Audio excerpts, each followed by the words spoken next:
First of all, good morning.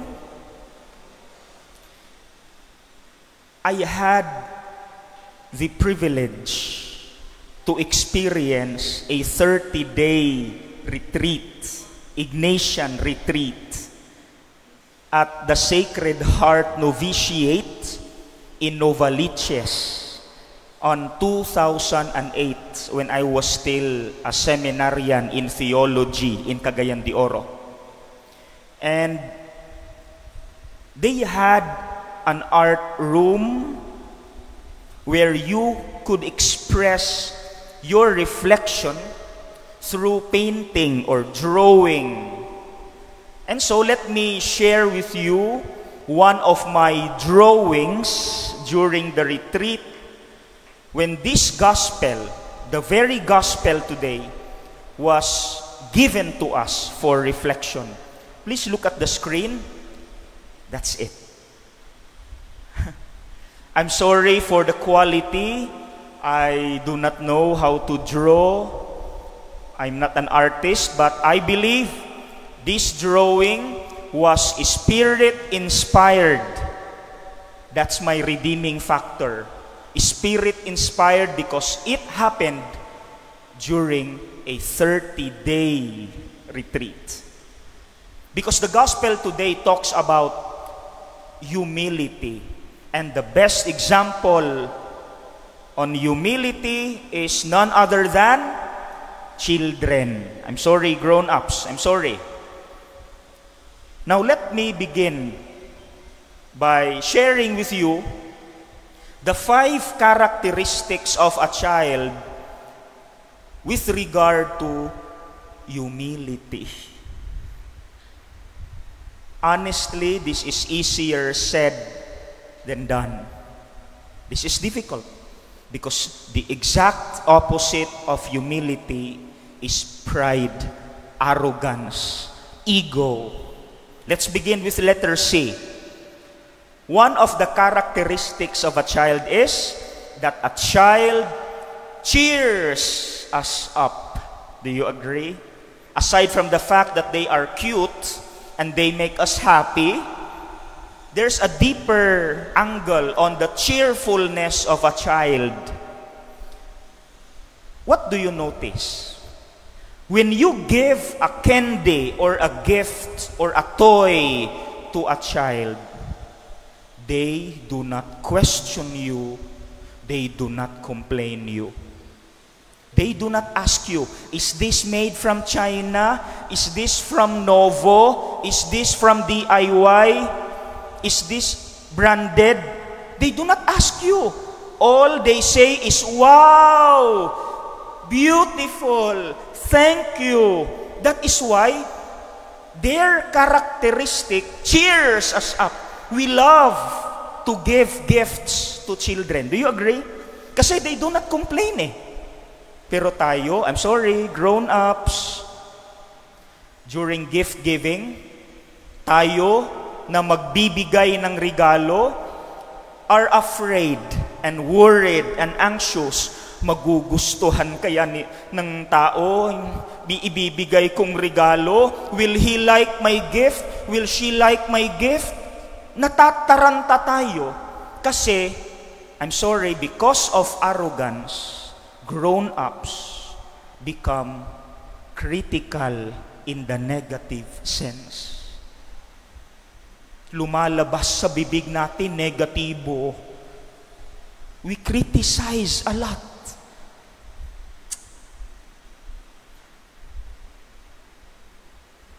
Nasaan na yung wow, lahat appreciation, like children. They receive gifts without any complaint or reklamo or criticism. Sige, please check letter C. Sige. Look at the self and check. Are we still appreciative of the giftedness of others, the generosity of others? Or have we become critical in the negative sense? Na yung lumalabas sa bibig natin, negatibo na lang lahat. Nagre-reklamo tayo. Very stressful pakinggan ng taong reklamador. All because of that ego, that arrogance in the heart.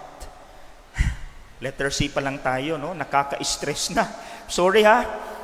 Let's proceed to letter H. Ano yung nakikita natin? Hate-free. That's very obvious. Hate-free. Children are hate-free. They do not hate. They do not have hate in their hearts. A children's quarrel lasts for only 1 minute. Do you agree? 1 minute. Pag nag-aaway ang mga bata, it only lasts for a minute. But how about grown-ups, adults, you and me? Ba't tumatagal ng lifetime yung mga away natin? All because of pride and ego and arrogance.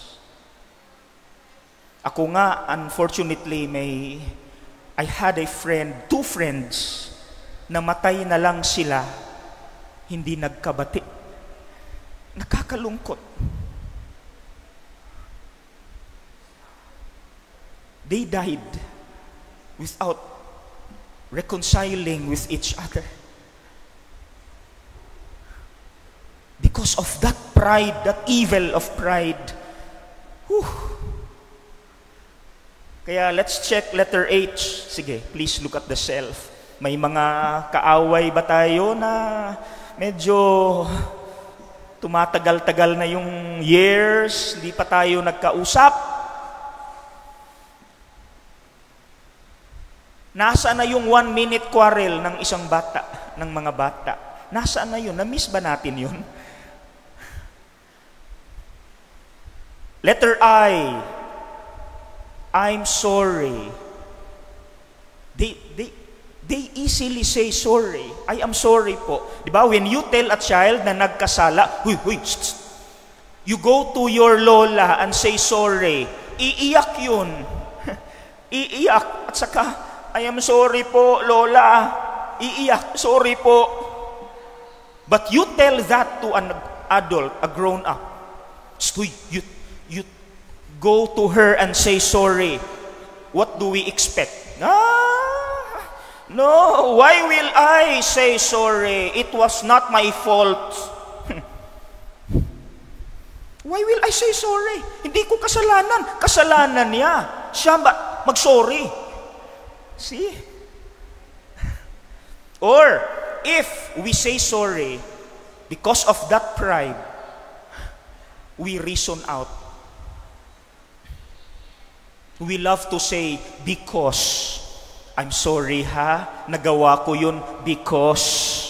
I'm sorry kasi. Kasi is indicative of arrogance. Can we not just say, I am sorry, period? Pwede bang yun na lang, I am sorry, wala nang kasi, because, diretso, I'm sorry, period? Letter L. Children, listen. They love to listen. And because of that, they love to ask. Kararating ko lang few days ago from my mahaba-habang bakasyon sa Dapitan City, Zamboanga del Norte in Mindanao. No, I welcome back. No, I have a pamangkin na very annoying, pero natatawa na lang ako. Very annoying kasi he keeps on asking questions. You know what? If you ask questions, that's indicative of humility.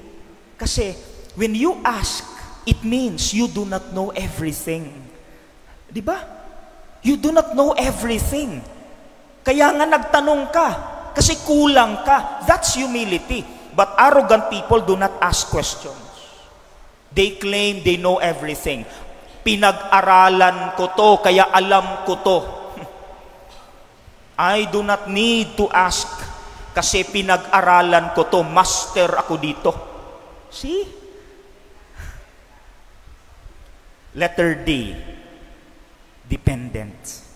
Buong maghapon, maglalaro lang ang bata sa bakuran because kampante ang bata na yung nanay niya is cooking or preparing food for him or her. That's dependence. I depend on mama, I depend on papa 100%. So let me end with a prayer. Let us show letter D every day. Every time we pray, we say, Lord, I am rich, I am educated, I have titles after my name, I am intelligent, but Lord, still, I am nothing without you. I totally depend on you, Lord. I cannot persevere, I cannot endure without you, Lord. Amen. Say that every time we pray. Let God feel that you depend on Him 100% like a little child. Amen.